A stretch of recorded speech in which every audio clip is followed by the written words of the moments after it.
schedule, the updated schedule after the snow day. Today we're going to talk about integration by parts, which is a new technique on how to do some integrals. And Monday, quiz 3 is due. So I'm going to give you quiz 3 before you leave today. Don't let me forget. Don't leave early without taking one. And that'll be due Monday. And then Friday of next week is our first test. Okay, it's going to cover everything from everything we reviewed, chapters 1 through 5, which are Calc 1, right? You need to know all that. Chapter 6, which is conceptual things about antiderivatives and the fundamental theorem. And then a few sections of chapter 7, which are integration techniques.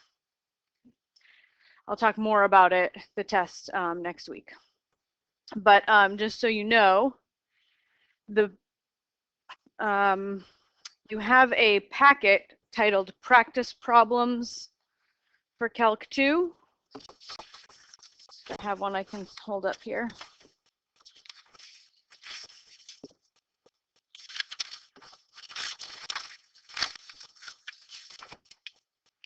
Practice Problems for Math 202 packet. This is what you can use as your study guide. So knowing what's going to be on the test,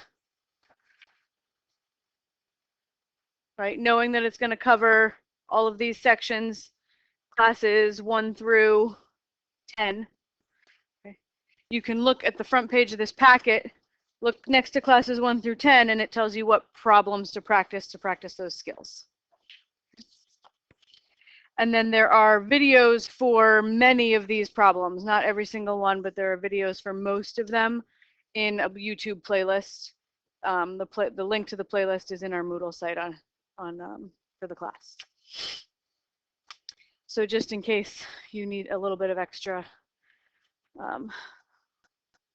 things to keep you busy this weekend, you can start preparing for the test. Okay, so in this class, we're going to learn a brand new technique called integration by parts. It's basically the antiderivative version of the product rule for derivatives. So most of the rules we have for derivatives have an analogous technique that we use to take antiderivatives. So think about U substitution. When we just learned U substitution, we spent 2 days on it. What derivative rule is U substitution analogous to? The chain rule, yeah, because we're typically choosing U to be the inside of a composite function, and the chain rule is all about taking derivatives of composite functions. This technique, integration by parts, is the antiderivative version of the product rule. So if we look at this simple looking integral, the integral of 3x cosine x dx, right now we have no way to tackle that. Right? There is no inside function that we can choose to be a u. There is no function whose derivative also shows up in the integrand that we could choose to be a u. And there isn't a rule about taking a product, right? You can't just, this is not the integral of 3x times the integral of cosine x. As lovely as that would make life, right? You can't do that. So we have to use this new technique called integration by parts. So the formula says that if you want to take the integral of a product, u times dv, you can break it up into 2 separate terms, u times v minus the integral of v du. U and dv are both functions of x. You can check out the derivation in your book. I think we're going to just jump to doing an example here. So I have to choose what's going to be u and what's going to be dv. I have a product here, 3x and cosine x, and I'm going to tack the dx onto one of them. Okay, and I have to choose what's going to be u and what's going to be dv. Okay, so u and dv are what I have to pick. And when I multiply u and dv together, I have to get 3x cosine x dx. I have to take the whole integrand and break it into 2 separate factors. Okay, so I'm just going to tell you what to choose as u and dv for this first example, and then we'll talk about why I chose what I chose. Okay, so u is going to be 3x. dv is going to be cosine x dx. So now if I multiplied u and dv together, I get the whole integrand. All right, so now my formula for integration by parts, I've chosen u and dv, but my formula involves a v and a du. So I have to figure out v and du based on my choices of u and dv. All right, so if u is 3x, what is du dx? What is the derivative? 3, right? But I just want a plain old du, so I would just multiply both sides by dx there, and I get du is 3 dx. So I'm just going to jump to that. Du equals 3 times dx. So we're just taking the derivative of u there. All right, if dv is cosine x dx, I would like to know what v is. Right? I'm looking for a function whose derivative, dv dx, is cosine. Sine. So v is going to be sine x. And it doesn't matter what you choose for c, so we typically just leave the c as 0 to make life easy.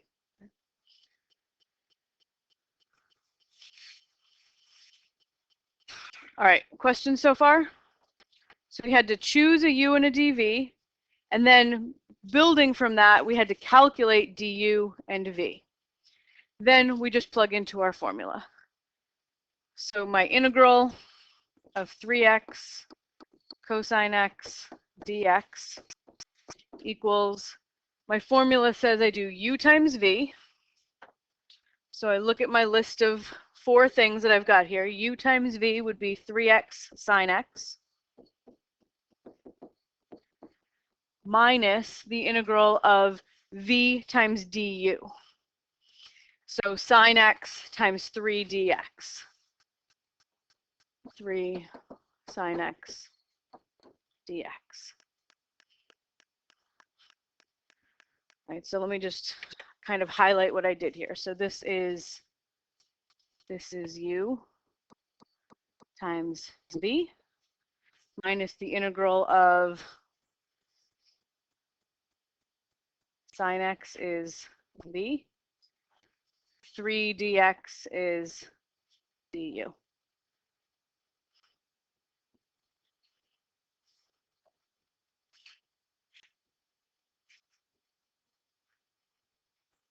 So all I did was just plug into the formula u times v minus v du. Now I still have an integral here, but the integral of 3 sine x I can do in my head. I don't need any special technique. I can just come up with an antiderivative for 3 sine x. So I'm almost done. U times v is all set, 3x sine x minus antiderivative of sine x, negative cosine. So this becomes a plus 3 cosine x plus c.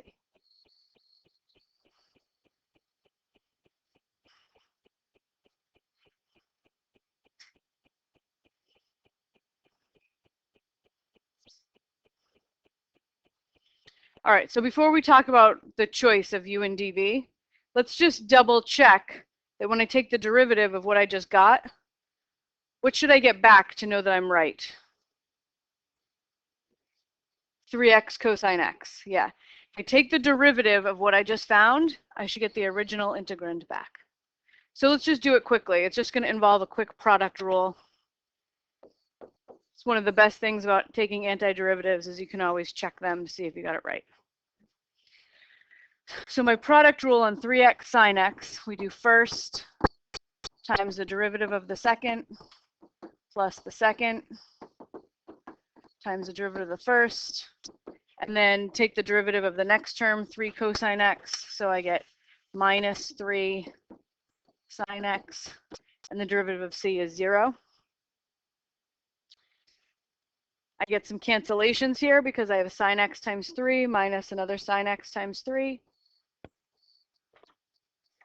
And so this just comes out to 3x cosine x, which was my original integrand. So we know we did it right.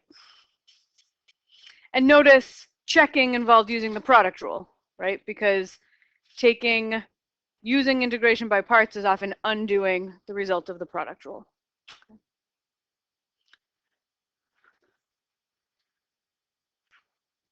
All right, so let's think about how to choose u and dv. It's the first step of the process. You have to take your integrand and break it into two factors. One's going to be a u and one's going to be called dv. So whatever you call u, you have to be able to take the derivative of it. And we know we are much better at taking derivatives than we are at taking antiderivatives.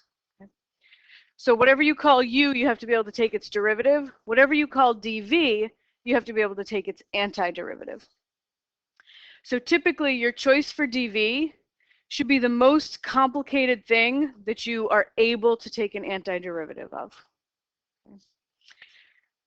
There are often going to be pieces of your integrand that you just can't take an antiderivative of. You don't know the rules, so you have to make it u, right? Because you can take its derivative, but not its antiderivative.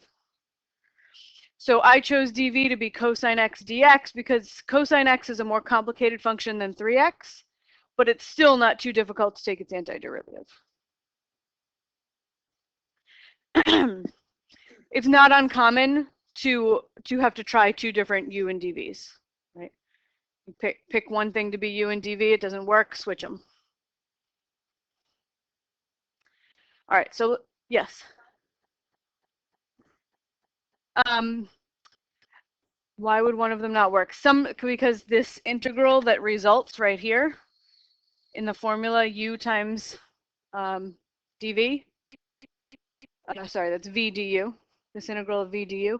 Sometimes when you plug back in, this integral doesn't get any easier, right? So that's the whole idea with by parts, is that it takes one integral that you can't do, and it breaks it down into a term that's a non-integral, and then you have another term that's an integral, but it's easier than the original one. So if it doesn't come out easier, then you have to start over. All right, so let's take what we've applied here, and I'm going to take a definite integral this time. So when you're taking a definite integral using by parts, basically you can just do the u times v evaluated from a to b, and then the integral from a to b of v du. All right, so first thing I have to do is choose a u and a dv. U equals dv equals. So I have an ln x and a dx. Those are the only two pieces of my integral. So either one has to be u and one has to be dv. I've got ln x and dx. Those are the two things being multiplied together. Do I know an antiderivative rule for ln x?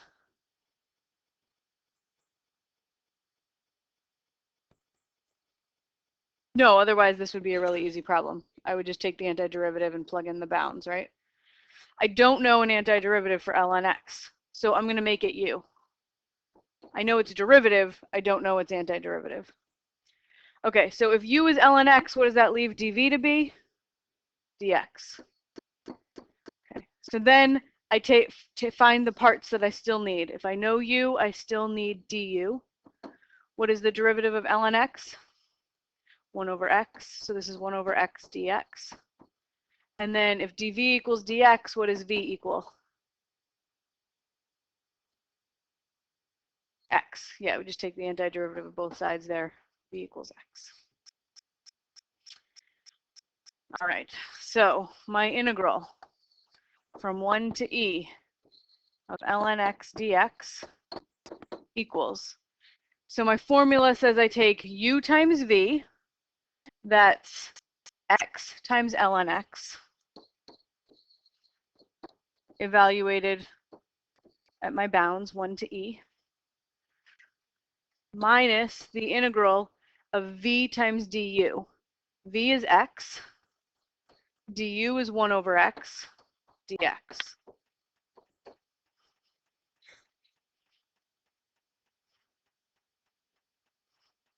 So again, I'll highlight what these pieces are. So x times ln x, this was u times v. Ln x is u, x is v, that's u times v. And then v times du, this is v, this is all du. Then we just plug in our bounds and evaluate here. Okay, so I have x, ln x evaluated from 1 to e. What is x times 1 over x? 1. So this all just cancels here. This is all just 1. So what's the antiderivative of 1 dx? X. Okay, so I have minus x. This has bounds on it. Evaluated from 1 to e.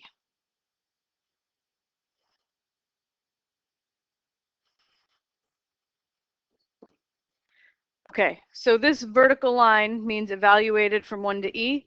That means plug in the e, plug in the 1, and subtract. So when I plug in the e, I get e ln e minus, then plug in the 1, and I get 1 ln 1, then minus. So that's that part. And then I have x evaluated from 1 to e. If I plug in an e, I get e. If I plug in a 1, I get 1. And then I just simplify this. What's the ln of e? Quick, no calculator. 1, good. So this is e times 1, so I just have e. What's the ln of 1? Quick, no calculator. 0, awesome. So I have e minus 0 minus e minus 1. So what's that come out to?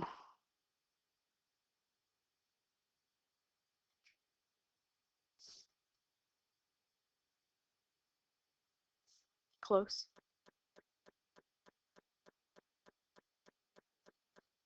Positive 1. You got to distribute that minus sign. So e minus 0 is just e, right? And then distribute this minus sign until you have minus e plus 1. E minus e plus 1 is 1.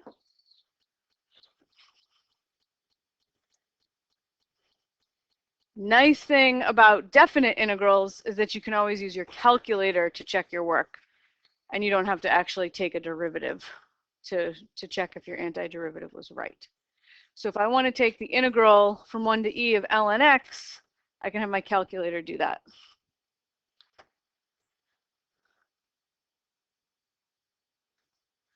Okay, so it's math 9. My function is the ln of x, comma x, and then I'm going from 1 to e. So I do 1, comma e, and it gives me 1. So we know we did it right.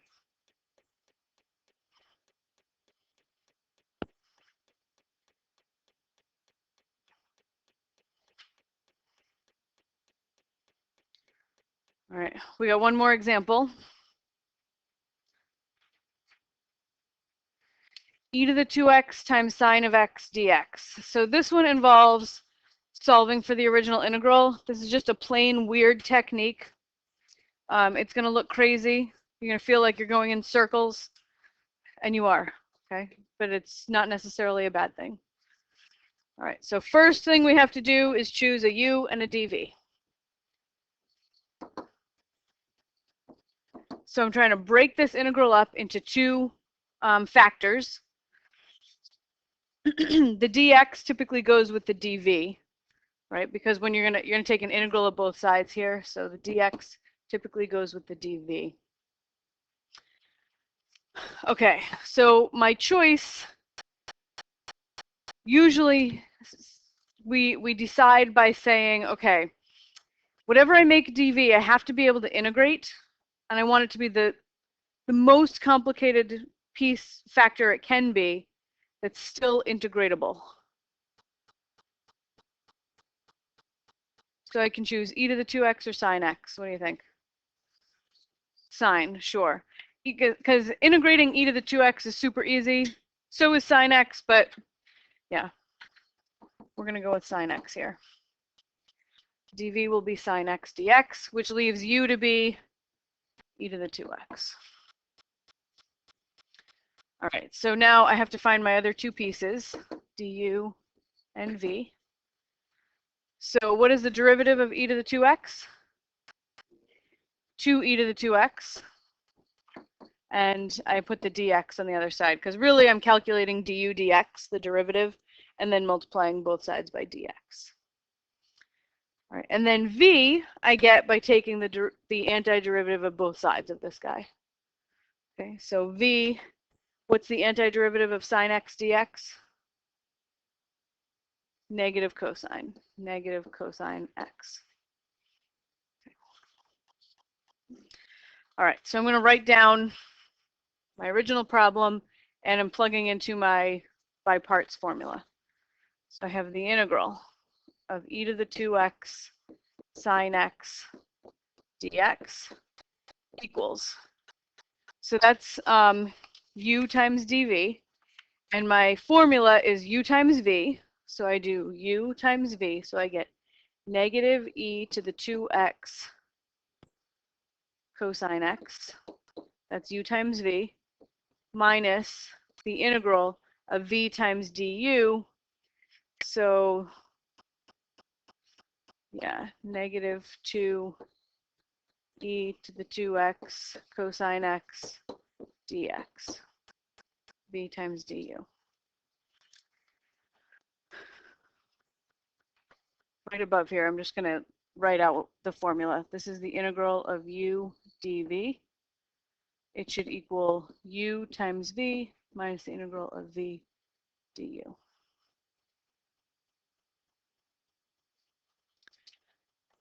Okay. So, Rana, you asked me earlier, how do you know when it doesn't work? So look at the new integral I've created, 2 e to the 2x cosine x dx.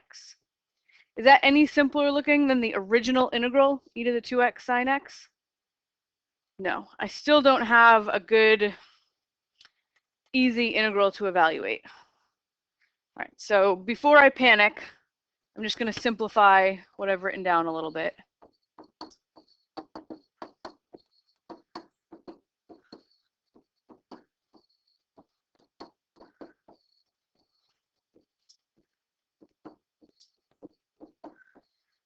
Okay. I don't have a simpler integral to evaluate. It's just as complicated as the original thing. I just substituted cosine x for sine x. But when you have a product like that, you can use by parts, right? So maybe I'll try it again. Just pick u and dv again. All right, so I'm going to go on to a different slide and just work on this integral for a minute.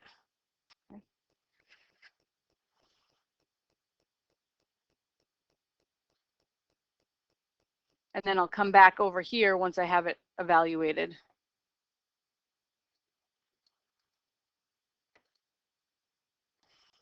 All right, same rules for choosing u and dv, right? Choose a u, choose a dv. I'm going to have dv be cosine x dx, u be e to the 2x. So I'm using my same basic guideline for choosing u and dv as I did earlier. Chose the trig function to be the dv. Okay, so now I have to calculate du, and I have to calculate v. So du is 2e to the 2x. V is the antiderivative of cosine x, which is sine x. All right, so let's write down my formula. The integral of u times dv is u times v minus the integral of v du. And now I'm just going to plug into this formula. The integral of e to the 2x cosine x dx equals u times v is going to be e to the 2x sine x. Okay, that's my u times my v, minus the integral of v times du. So that's going to be 2e to the 2x sine x.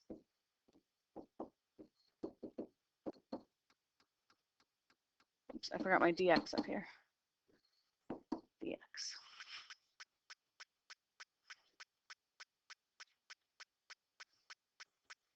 Okay, quick simplification. I'm just going to bring that 2 out of the integral. So this is e to the 2x sine x minus 2 times the integral of e to the 2x sine x dx.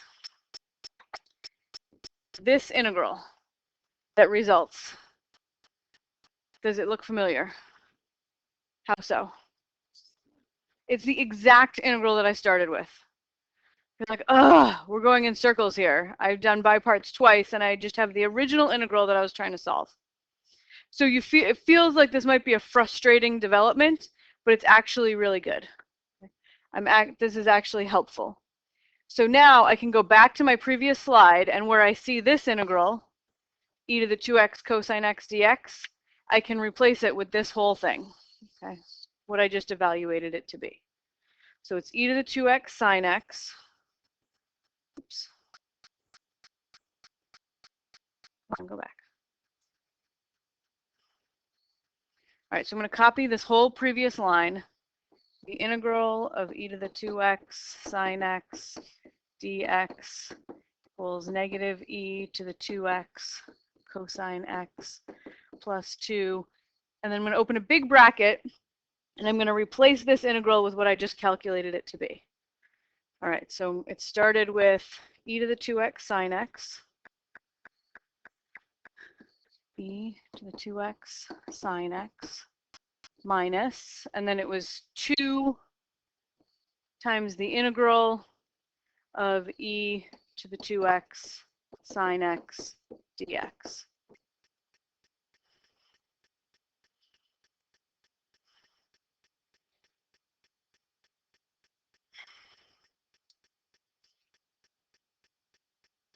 Okay. So this feels like a bad development, but really what I'd like to know is the integral of e to the 2x sine x dx. Think of that as an unknown, and you can now solve for it. It shows up on both sides of your equation, and we can now treat that thing like z, like it's some unknown, and solve for it. So first thing I'm going to do is distribute this 2. So I'm copying my whole equation here, the integral of e to the 2x sine x dx equals negative e to the 2x cosine x plus 2e to the 2x sine x minus 4 times the integral of e to the 2x sine x dx. All right, so I want all my integrals, all my unknowns, to be on one side of the equation. So I'm going to add 4 times this unknown integral to both sides.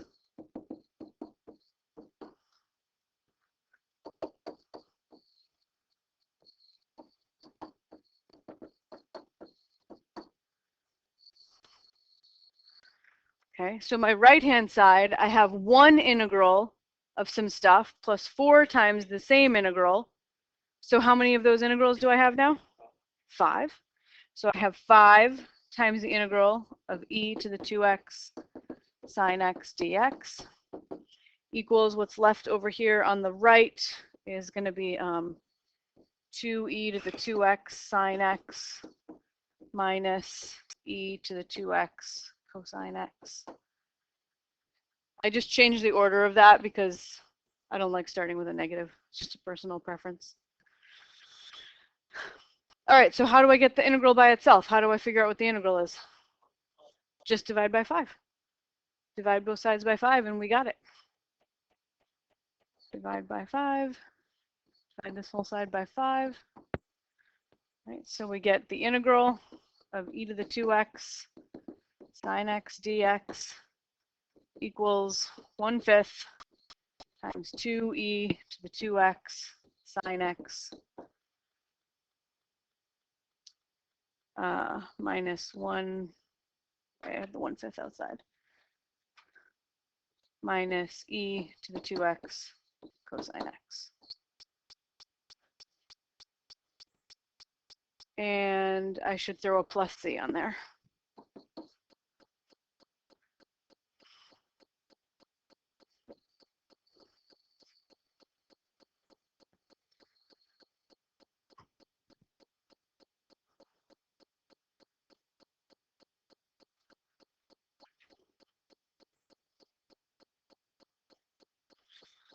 So that was kind of crazy, right? We had to do integration by parts twice. it felt like it was getting us nowhere, but then we did this little clever thing where we were able to solve for the original integral. Definitely weird. So keep in mind that integration by parts is a kind of a way to undo the product rule. So when you're checking your work, you're pretty much going to be doing the product rule to check your work. I could check my antiderivative here by using the product rule, and it does come out. I already checked it. It transforms an integral involving the product of two functions into another integral, which may or may not be easier to deal with, right? So that's where your clever choice of u and dv comes in. You choose u and dv to hopefully get another integral that is easier to deal with.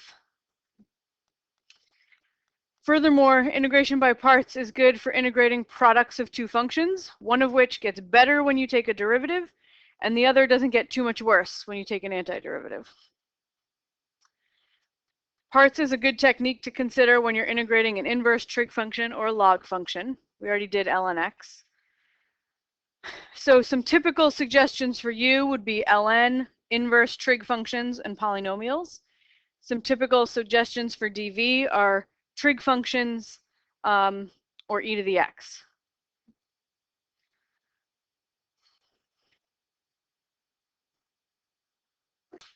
All right, try some on your own.